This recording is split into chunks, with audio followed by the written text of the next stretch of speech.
Conforme anunciamos, veremos agora a questão da terça parte da terra.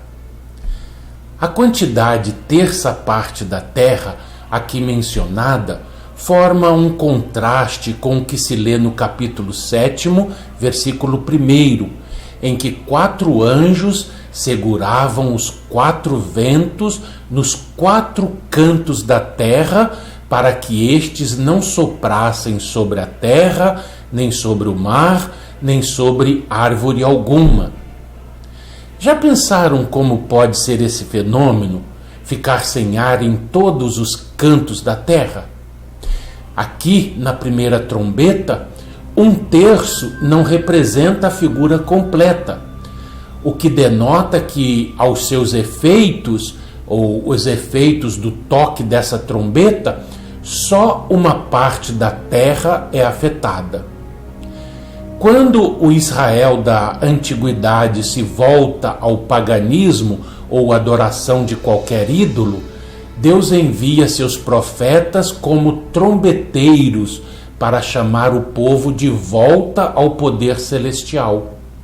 E o que se vê é que nem sempre o povo lhes deu ouvidos, preferindo antes continuar na sua idolatria. Como consequência, as diversas invasões, as diversas escravidões pelas quais passaram os hebreus. Mas nem sempre todo o povo era levado para o cativeiro. Às vezes, alguns eram deixados na própria terra. Os acontecimentos das 4 primeiras trombetas são sempre direcionados, como veremos, à terça parte, nunca à terra inteira. O que não quer dizer que toda a terra não sofra com os acontecimentos, pois, parafraseando José do Patrocínio, pode-se dizer que, enquanto houver um ser humano sofrendo, somos um povo que ri quando devia chorar. No mesmo Apocalipse, capítulo 12, versículo 4, pode-se ler a respeito de outro momento em que a terça parte de um grupo está envolvida. Trata-se do grande dragão vermelho que arrasta com sua cauda a terça parte das estrelas do céu e as lança para a terra. E de igual modo, no capítulo 16, versículo 19, pode-se ler que a grande cidade se dividiu em 3 partes. Observem que a própria cidade se divide, ou podemos dizer, se racha em 3 partes. Tudo isso indica que o Senhor reúne em 3/3 os avisos para que toda a humanidade se volte para Ele, numa oportunidade de arrependimento.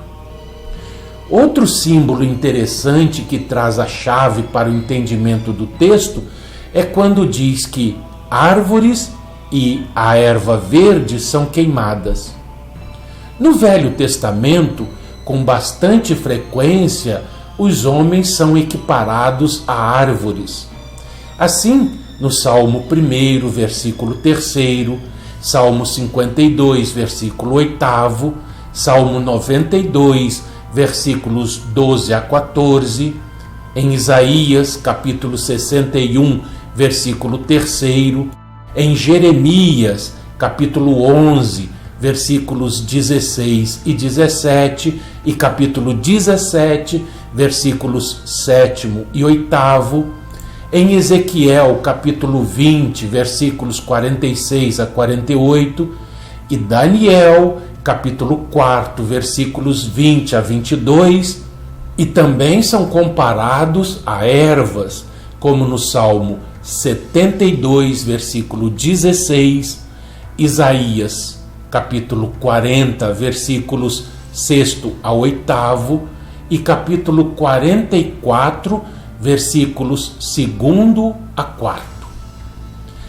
Até mesmo Jesus, quando de sua passagem terrena, utilizou-se dos termos árvore e erva para designar os homens, como se lê na narrativa de Mateus, capítulo 7, versículo 19, que diz: toda árvore que não produz bom fruto é cortada e lançada ao fogo.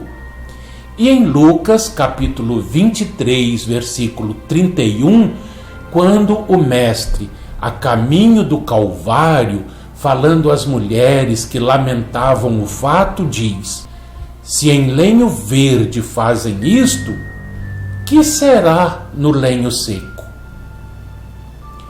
Depois de dar uma passada por esses textos, voltemos ao Apocalipse e podemos entender que, de uma forma velada, ou talvez usando a linguagem apropriada ao tempo, o profeta João, ao deixar escrito neste texto os vocábulos árvores e erva verde, se refira a uma parte da população mundial.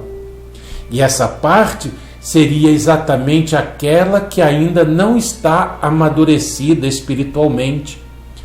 Vem em socorro deste argumento as palavras do Cristo ao repreender seus discípulos quando diz: aquele que fizer tropeçar um destes pequeninos que creem em mim, melhor lhe fora que se pendurasse ao pescoço uma grande pedra de moinho e fosse afogado no fundo do mar.